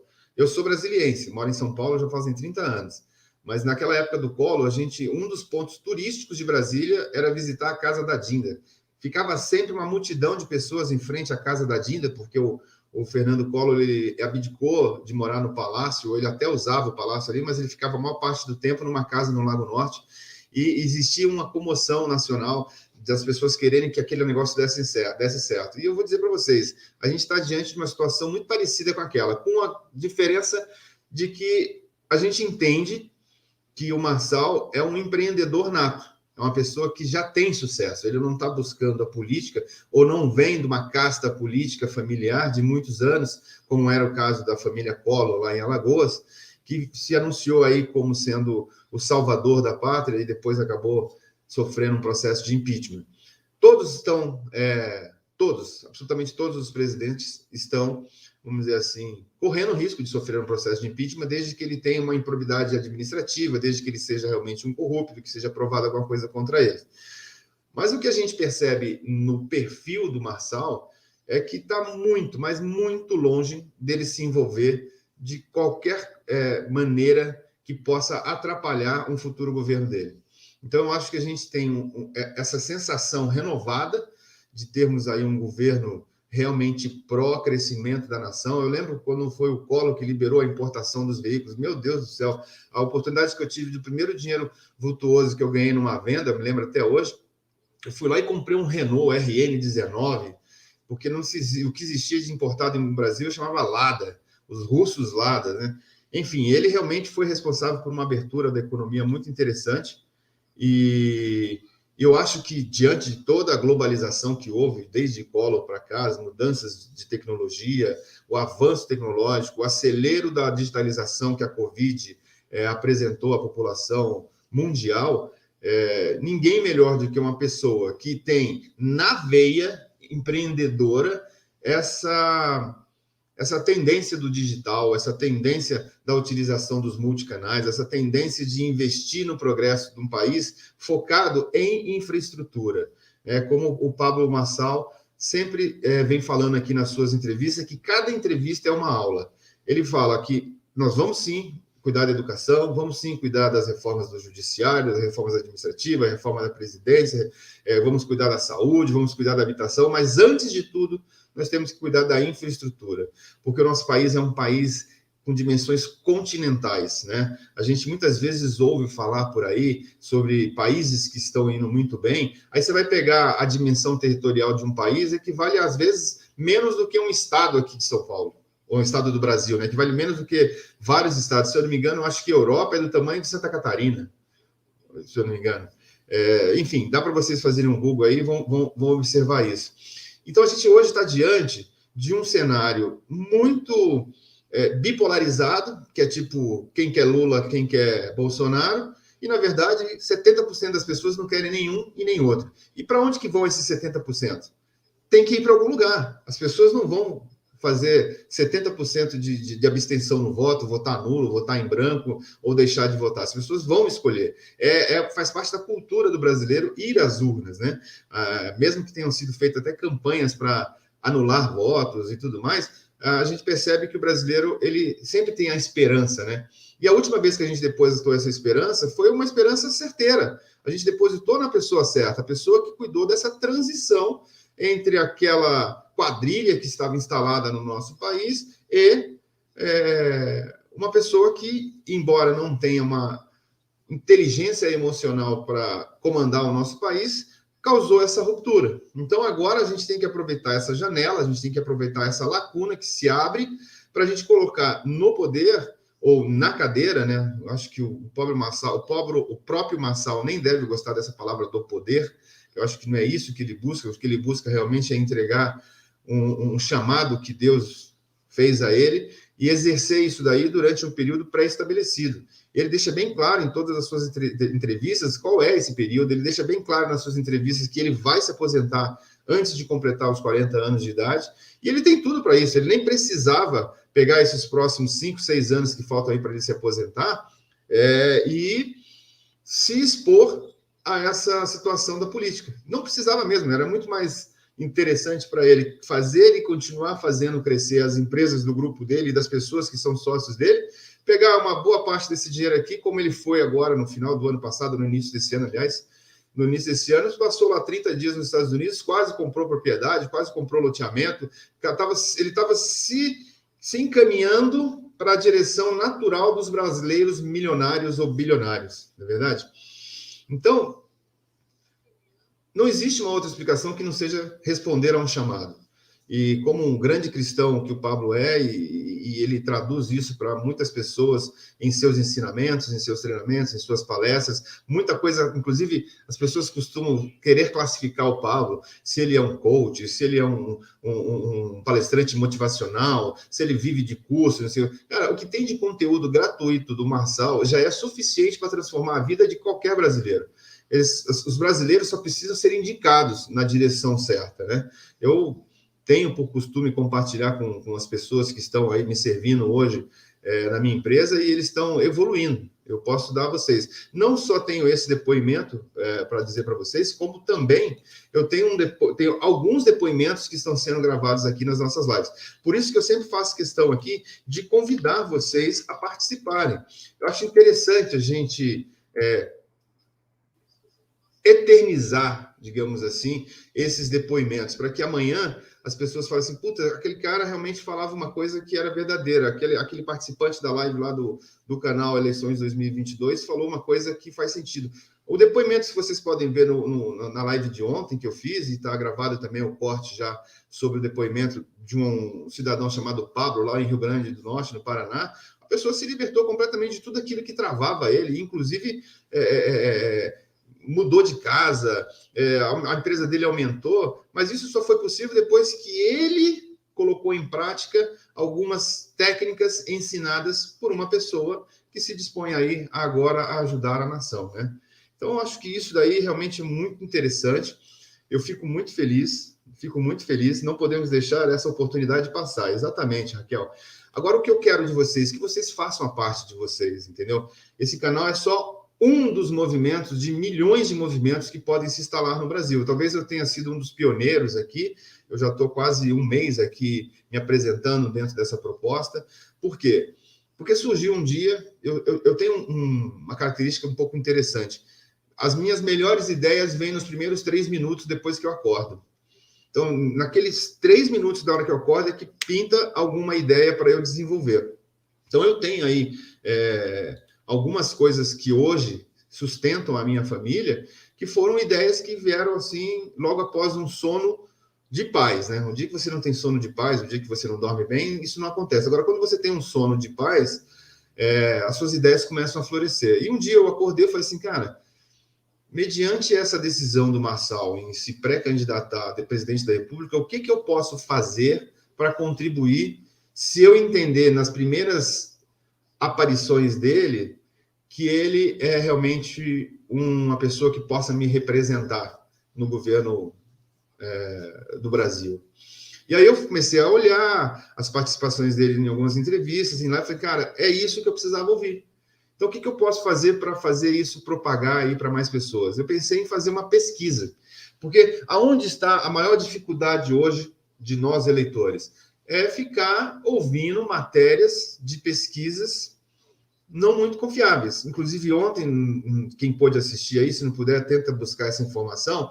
Na entrevista com o Bial lá, o Bial entrevistou 2 especialistas em pesquisas eleitorais, 2 especialistas ou cientistas políticos que se dedicam a pesquisas eleitorais, e eles disseram, existem pesquisas, inclusive, autorizadas pelo TSE, Tribunal Superior Eleitoral, chancelada, que não representa a verdade, porque elas são feitas de viés muito escusos, a gente não entende exatamente. Existem pesquisas que não entregam os dados, microdados, que determina exatamente de onde vieram aquelas informações. E mesmo assim ainda consegue seus alvarás, ou suas licenças para serem publicadas junto ao TSE. Então eu falei, cara, mediante essa situação, o Leandro colocou aqui, estou falando muito sobre ele.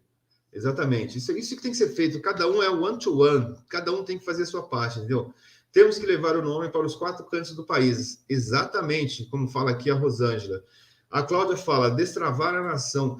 Pessoal, ou eu sou maluco, ou eu estou cheirando cola, não sei o que está acontecendo, mas eu estou percebendo que esse é o caminho que não tem volta, né? Embora a grande mídia ainda não reconheça, apesar de que o SBT acabou de conceder uma entrevista maravilhosa de 1 hora, a Rede TV também concedeu outra entrevista maravilhosa de 1 hora, teve a Jovem Pan aqui também, que fez uma entrevista um pouco conturbada, como é a característica desse canal, né? Desse veículo, e a gente está vendo aí a cada entrevista a evolução do discurso. Lógico que eu tenho um grande amigo que sempre falava assim, fala, né? Graças a Deus é vivo. Falar até papagaio fala. Eu quero ver fazer ou escrever, né? E a gente sabe, e principalmente quem é aluno ou quem já acompanha a jornada do Pablo Marçal, que ele não é uma pessoa que só fala, é uma pessoa que entrega e que transforma através dos seus ensinamentos. Não é uma hipnose, né? Não é o Pyong Lee aqui hipnotizando a sociedade, não é um discurso eleitoreiro de promessas e promessas e promessas, como a gente tem visto aí o nosso amigo Ciro, que nunca consegue emplacar uma candidatura. Enfim, tem um cenário muito propício para que a gente tenha realmente um representante à altura para colocar a nossa nação no seu devido lugar, de onde ela já deveria estar há muito tempo. Então, eu gostaria de tecer aqui os meus elogios a essa jornada que está só começando, mas a gente precisa muito da ajuda de vocês, a gente precisa divulgar esse canal, a gente precisa que vocês assinem. Quem está aqui na live, se vocês ainda não são assinantes do canal, assina, compartilha, bota lá o sininho, porque assim, o mecanismo do Google, né, o que a gente fala aí, que é essa máquina chamada Google, que tá aí também gerenciando o YouTube e tudo mais, os algoritmos disso daí são coisas que são bastante interessantes, ou seja, não existe, tirando a questão das mídias pagas, que a gente também vai fazer através das arrecadações que esse canal vai levantar, que esse primeiro mês já vai faturar aí mais de R$2.000, que será 100% reinvestido em mídia paga da pesquisa eleitoral. Ele fica analisando o seguinte, esse canal é relevante? Esse canal está entregando conteúdo que as pessoas gostam de assistir? As pessoas estão comentando as coisas desse canal? As pessoas estão compartilhando esse canal? Então, isso, quando uma pessoa vem aqui diante dessa televisão chamada YouTube e pede isso aos seus espectadores, é mais ou menos como se o William Bonner estivesse ali no Jornal Nacional e falasse assim, olha, não desligue a televisão, espera o comercial que a gente já volta. As pessoas, às vezes, costumam falar isso, não no caso do jornalismo. Mas ali faz todo um processo de entretenimento para que você se mantenha clonado ali, ligado naquela situação da TV paga. E no canal do streaming, você tem o direito de escutar e ver a qualquer hora, botar para frente, para trás, compartilhar. Mas isso, para se tornar um movimento, ele precisa da sua ajuda. E uma das coisas que mais importantes que a gente tem que fazer é a questão do compartilhamento da pesquisa. O que é importante vocês saberem? A pesquisa, ela não tem nenhuma conotação tendenciosa a nenhum candidato. Por enquanto nós conseguimos uma quantidade muito maior de votos de pessoas querendo o Marçal como presidente? Sim, porque a gente utiliza do veículo onde boa parte dos seus seguidores estão utilizando para se comunicar e não ficarem alienados às grandes redes de televisões e outros veículos de comunicações de massa, e por isso as pessoas acabam uma tendência de se utilizar ou de optar pelo nome do Marçal. E para que isso não vire, por exemplo, uma pesquisa em descrédito, a gente precisa compartilhar essa pesquisa com um número muito maior de pessoas. Então, eu vou colocar aqui, estude sobre esse ser humano. Deixa eu ver o que a Cláudia colocou aqui. É sobre o Marçal que você está falando? O Leonardo colocou. Mas sim, esse ano o caminho não tem volta para o Brasil. Vai acordar. Ou vamos aprender a estudar melhor todos os dias. Aí sim as coisas... É isso aí. Cláudia também está falando aqui do Marçal. Eu vou compartilhar com vocês agora aqui como é que está o resultado dessa pesquisa até o presente momento, que ainda é uma pesquisa que se iniciou há menos de um mês, tem 15 dias só, e nós temos até o presente momento, nós temos 2.177 votos. A gente precisa bater aí esses 3.000 votos hoje. Precisamos bater pelo menos 3.000 votos. A gente precisava avançar em pelo menos 2.177 pessoas até agora declararam aqui quem é a pessoa que melhor lhe representa. Eu vou pegar o link dessa pesquisa e vou postar aqui para vocês compartilharem com as pessoas aí dos seus grupos de WhatsApp. Esse link também vai estar na descrição desse vídeo, tá? Então, vou botar aqui, link da pesquisa. Utilize esse link, vocês não precisam, eu quero dar uma dica para vocês, tá? Vocês não precisam defender o Marçal. Não caiam nessa asneira, porque como a cabeça do brasileiro está muito polarizada ou muito nojenta em relação à política, não querem ouvir falar sobre política, eu coloco sempre aqui nas nossas lives, política sim deve ser discutida, porque a nossa vida é decidida pelos políticos. Lógico que cada um governante sabe o que melhor fazer para a sua família, mas a grande nação brasileira, que é aquela que ainda depende da máquina governamental, ela é dependente das decisões do nosso governo, tanto na esfera federal, estadual e municipal. Então, se a gente não fizer uma transformação em todas essas esferas, nós vamos continuar passando grandes dificuldades. Eu falo isso como um empreendedor, e não sou um mega empresário, sou uma pessoa que hoje utilizo os meus negócios para sustentar a minha família e entregar à sociedade uma médica, um publicitário, e, se possível, uma futura artista aí, e que são os meus filhos, e dizendo a vocês que eu passo, volta e meia, a gangorra nacional, né? Tá aqui, tá ali, tá aqui, tá ali, a gente não tem uma estabilidade, porque toda hora existe uma interferência do governo, que prejudica o comércio, que prejudica a indústria, que prejudica as empresas de serviços, que é a maior quantidade, fora a inobservância, né, desses governantes sobre o potencial que eles têm na mão, que é gerenciar um país que tem toda a condição e capacidade de se tornar a primeira nação do mundo. Então, assim, eu não sou idiota, eu não sou otário, eu não sou criança, eu não sou entusiasta, eu sou um brasileiro que quer ver esse país crescendo. É a única coisa. Se o Marçal vai dar certo ou não, só o tempo vai dizer. Mas entre os que se apresentam até o presente momento, eu não conheço outra opção melhor. Não conheço outra opção melhor. Se vocês me apresentarem alguém, ou se alguém se apresentar, a gente vai analisar do mesmo jeito. Eu já vi várias e várias matérias e entrevistas de todos os pré-candidatos. Assim como aqui na nossa entrevista, para cima, meu voto é dele. Gente, se alguém quiser participar aí da live, será um prazer. Eu sempre gosto aqui de convidar. E esse canal, gente, é um canal aberto, é um canal do cidadão brasileiro. Isso aqui não é emissora de TV, isso aqui não é... Tem só 30 pessoas aqui, 32 pessoas ao vivo agora, mas é importante que você deixe o seu depoimento também para poder consagrar tudo aquilo que a gente está vendo.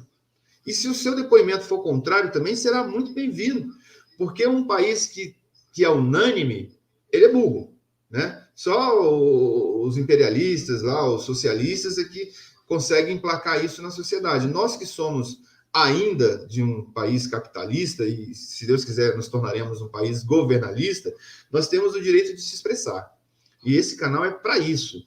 Você pega esse link aqui, clica nele, que você vai entrar ao vivo aqui para a gente debater o assunto que você quiser, seja pró ou seja contra. Tá?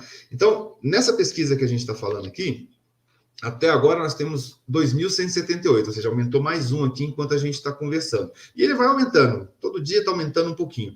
Mas esse aumento, ele é pequeno em comparação àquilo que você pode fazer por essa pesquisa. Se você pegar esse link da pesquisa e compartilhar com todas as pessoas que vocês conhecem dos seus grupos de WhatsApp, beleza, se a pessoa falar assim, mas por que você está fazendo? Cara, é porque a gente precisa saber a realidade da tendência dos votos no Brasil. Não fala nada sobre o Marçal. Não defenda seu candidato. Se um dia essa pessoa te perguntar, mas em quem que você pretende votar? Você fala assim, eu pretendo votar no homem que vai mudar o nosso país de patamar, chamado Marçal. Você quer conhecer um pouco sobre ele? Está aqui essa entrevista aqui do SBT. Está aqui essa entrevista da Rede TV. Está aqui fulano uma matéria. Está aqui um vídeo. Está aqui uma palestra. Enfim, ele por si só já é o suficiente para defender a candidatura dele. Ele não precisa de nós entrarmos nesse embate. O que a gente precisa é de alastrar essa informação para todos os brasileiros, mesmo aqueles que estão fora do Brasil. Eu recebi hoje um e-mail do Joseph, não sei se o Joseph ainda está aqui presente na nossa live. Fanatismo ao Brasil. Fanatismo ao Brasil, Cláudio? Ah, tá. Ser fã do Brasil, eu acho que é isso que você quis dizer, né, Cláudia? O Joseph, se você estiver presente aqui, o Joseph mandou um e-mail para mim, deixa eu ver se eu consigo localizar. Meu e-mail, gente, se alguém precisar mandar um e-mail para mim, é romerioMfonseca@gmail.com. Oi, meu cara, eu preferia não entrar, Ó, o Joseph mandou aqui o e-mail e falou aqui, ó, discordo da teologia que o Marçal ensina, mas isso invalida a verdade do que ele defende como postura de vida. Acredito que a mudança de mentalidade que ele provoca é exatamente o que o povo brasileiro precisa se quiser crescer. Exatamente.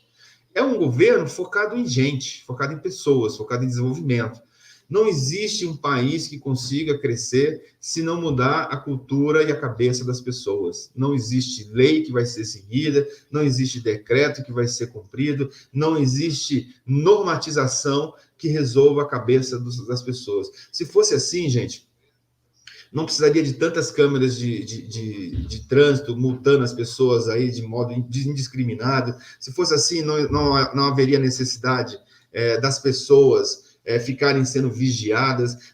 Olha o absurdo, colocar câmera para filmar as ações das polícias. Quer dizer, naquela pessoa que era quem a gente deveria mais confiar, a gente coloca a câmera para monitorar se ele não está cometendo um erro nas suas abordagens. Então, o erro é do treinamento do policial, e não depois que o policial vai para a rua. A câmera tem que ser colocada no bandido, que sai da cadeia para fazer a saidinha de Natal, de Ano Novo, do Dia das Mães, bota a câmera no bandido. Se ele desligar aquela câmera, você sabe como monitorar. Enfim, existem tecnologias diversas aí no nosso país, para que a gente, já disponível no mundo.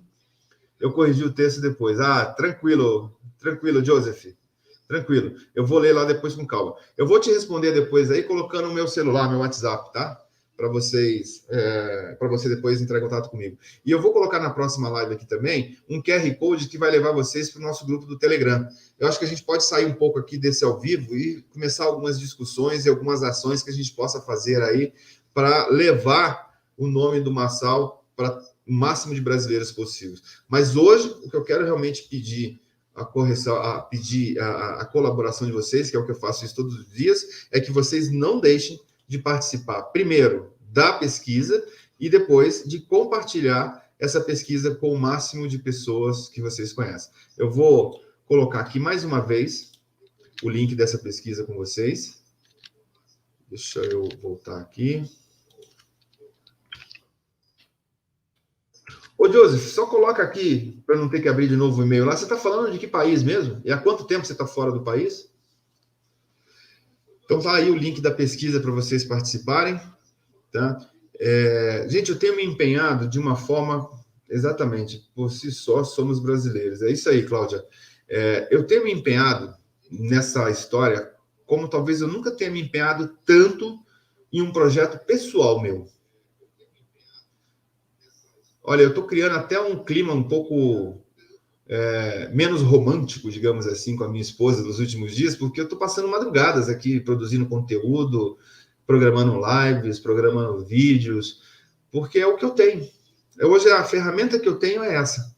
A gente está só no começo. A gente está com um pouco mais de 4 mil assinantes no nosso canal, um pouco mais de 4 mil. Eu quero que esse canal aqui exploda milhões de inscritos, porque é só assim a gente vai chegar no cérebro das pessoas e falar assim, cara, você está louco? Você vai entregar o seu voto para um ex-presidiário ou vai entregar o seu voto para a pessoa que não consegue desenvolver mais do que aonde ela chegou? Se você quiser entregar para outro, não tem problema. Tem outros 14 pré-candidatos. Infelizmente, outros a gente perdeu aí o Dória, né? Que era também uma pessoa que tem algum discernimento empreendedor, embora eu acho que ele se atrapalhou aí na vida política, sempre tentando antecipar aí o fluxo.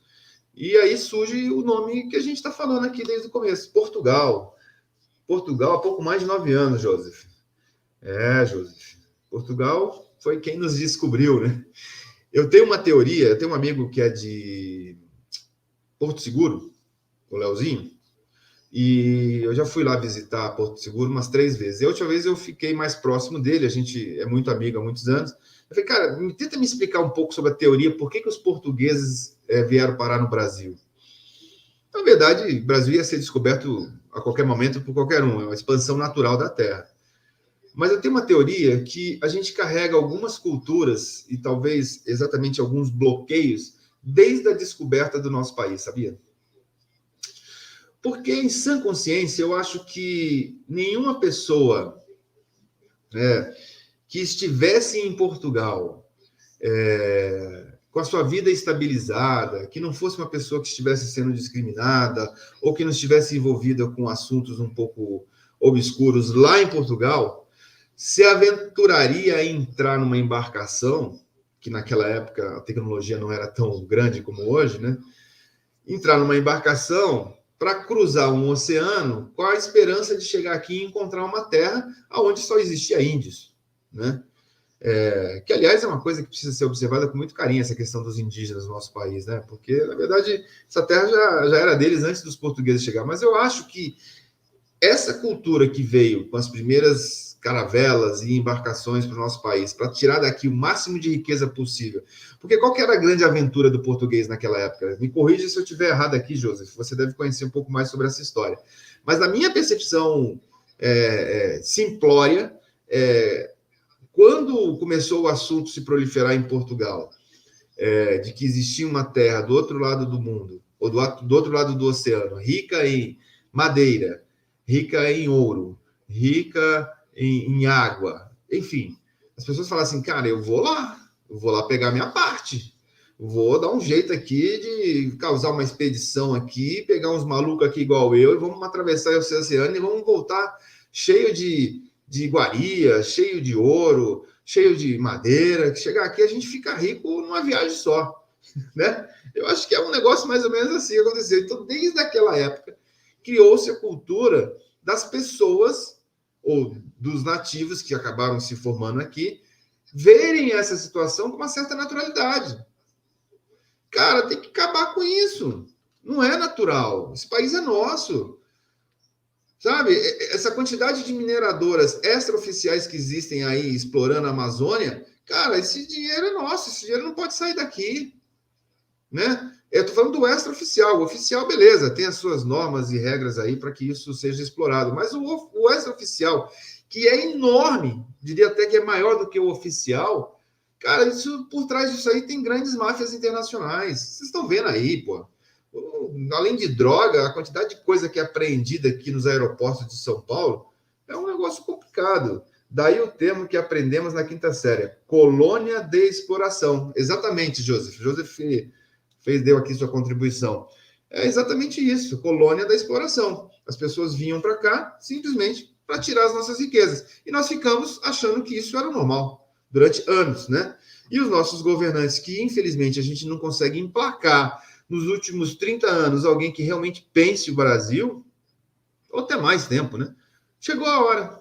É a lacuna, é a janela, é o window que a gente tanto esperava aí para a gente conseguir fazer essa revolução e de maneira né? Não uma revolução, mas uma revolução de maneira positiva, de uma maneira que eleve os pensamentos de todos os brasileiros para levar a nossa nação para o lugar aonde ela já deveria estar há muito tempo.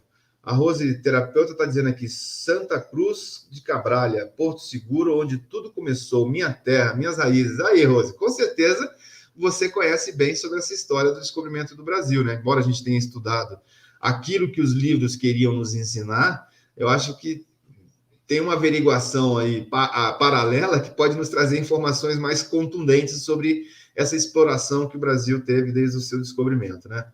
Fica à vontade aí se você quiser entrar na live, tá, Rose? E explicar para a gente aqui qual é a sua percepção sobre isso, tá? Estou colocando aqui pela última vez o link da live e o link da votação para que vocês exerçam aí o voto, tá? Então, se vocês quiserem ainda participar, vou dar aqui mais 2 minutinhos enquanto a gente termina. Caso alguém não tenha interesse em participar, não tem problema. Na próxima vez nós estaremos aqui, talvez amanhã, talvez não. Não existe um compromisso meu, eu não sou pago para fazer isso, mas faço com muito bom grado. E como eu estava falando para vocês, eu acho que eu não me lembro de um projeto pessoal que eu tenha me envolvido tanto quanto esse que eu vou estar envolvido de agora até as eleições, ou seja, até outubro, né? Porque eu acho que com 52 anos eu já atingi a maturidade suficiente para discernir as coisas, né? E boa parte dela através dos ensinamentos aí dos métodos empregados pela equipe do Marçal e por ele mesmo. E uma outra coisa também que a gente já começa a perceber na cidade, eu completo 52 anos no domingo, tá? Dia 29, se alguém quiser mandar presente aí, fica à vontade. Sabe qual presente que eu gostaria de vocês? Que vocês se tornassem membros do canal. Porque aí a gente consegue gerar uma receita para reinvestir na propagação desse canal, reinvestir nas mídias pagas, que eu vou estar fazendo isso com os recursos próprios, mas se a gente tiver a contribuição de vocês, cara, é menos de R$1 por dia. Sabe o que é R$30 por mês? Menos de R$1 por dia, você pode se tornar membro desse canal só por 5 meses. Vamos fazer um combinado aqui? São 5 meses, são R$150, R$1 por dia. Você acha que com R$1 por dia seria interessante você convencer 1.000 pessoas por dia a votarem no Marçal? Olha o que eu acabei de pensar aqui na minha cabeça. Porque com R$1 a mais por dia das pessoas que estão nos acompanhando, a gente vai arrecadar aí R$150 por pessoa durante 5 meses, e com esse dinheiro reinvestido, sei lá, que seja aí 100 pessoas, 200 pessoas, sei quantas pessoas estão dispostas a entender essa missão. A gente vai arrecadar um dinheiro que, junto com o meu dinheiro próprio, que eu vou também investir, a gente consegue turbinar as informações sobre o Pablo Marçal, a informação sobre a pesquisa, os depoimentos, os debates, tudo que ainda vem pela frente, que a gente está só no começo. Então, se vocês quiserem se tornar membro, eu vou até pegar aqui o link da área de membros para passar para vocês. Se vocês quiserem se tornar membro, por qualquer valor, tem de R$5 por mês a R$30 por mês. Mas eu acho que essa contribuição pode ajudar a mudar o pensamento de milhões de pessoas, viu? Ó, comunidade, deixa eu ver aqui, se é por aqui.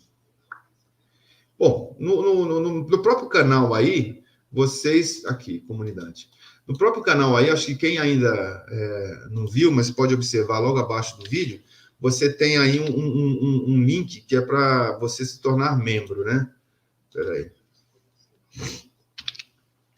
Vocês também podem entrar nesse link que eu coloquei aqui. Mas só para mostrar para vocês aonde que é essa área de membros, deixa eu entrar num canal qualquer aqui.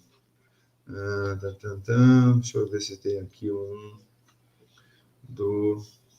Vou entrar aqui no canal do... Deixa eu ver se igreja aqui... Não, essa daqui não está ainda qualificada. Precisa ser um canal que seja grande. Esse aqui também não. Folha Política. Deixa eu ver se tem algum canal que eu conheço aqui. Morning, tá, também não. Vamos ver. Live, CNN. Bom, enfim, logo abaixo do vídeo aí vocês vão encontrar em algum lugar aí um clique que tem para você, convidando vocês para se tornarem membros, não é isso? Então, se vocês puderem fazer essa contribuição aí, a gente vai conseguir levar essa informação para o maior número de pessoas. Enfim, estamos aqui finalizando mais essa live de hoje. Espero que vocês tenham gostado aí do conteúdo da entrevista e também, modéstia à parte aqui de alguns comentários que eu tenha feito.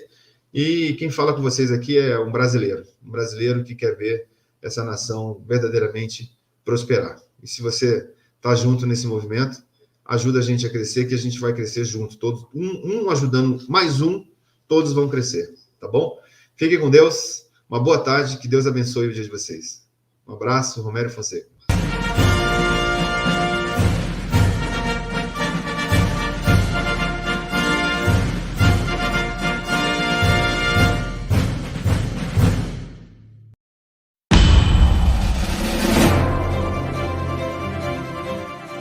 Olá, nação brasileira, meu nome é Romério Fonseca, eu sou o idealizador desse canal, o Eleições 2022, um canal de livre expressão que tem como objetivo principal a divulgação de uma pesquisa real eleitoral brasileira.